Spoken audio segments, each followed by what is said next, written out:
మీలో ఎంతమందికి రాగి ముద్ద అంటే ఇష్టమో కామెంట్ చేయండి. హే గాయ్స్, చాలా నుంచి మా పిన్ని అమ్మతో రాగి సంగటి చేయించుకొని తీసుకున్నాను అయితే చెప్తూ ఉంది. సరే తెస్తాలని ఈ రోజు అయితే చెప్పుకుంటూ వచ్చేసాను. కానీ ఈ రోజు అయితే నువ్వు రాగి ముద్ద తీసుకొని రాకపోతే నీకు నైట్ అన్నం కూడా పెట్టానైతే కరాఖండిగా చెప్పేసింది.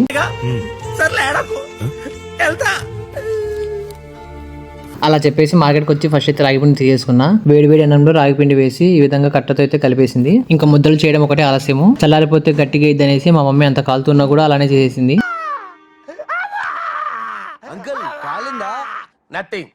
సో ఫైనల్లీ వేడి రాగి ముద్దలు అయితే రెడీ అయిపోయాయి. ఇంకా తీసుకుని డైరెక్ట్ మా పిన్ని వాళ్ళ ఇంటికి అయితే వెళ్ళిపోయా. మా పిన్ని అయితే రెడీగా చికెన్ అయితే చేసి పెట్టేసింది. అక్కడ ఉన్న మా పిల్లలందరికీ ఇదే ఫస్ట్ టైం అనమాట. ఇంతవరకు వాళ్ళైతే ఎప్పుడు రాగి ముద్ద తినలేదు. ఫస్ట్ టైం అయితే వాళ్ళకి తినిపించబోతున్నాను.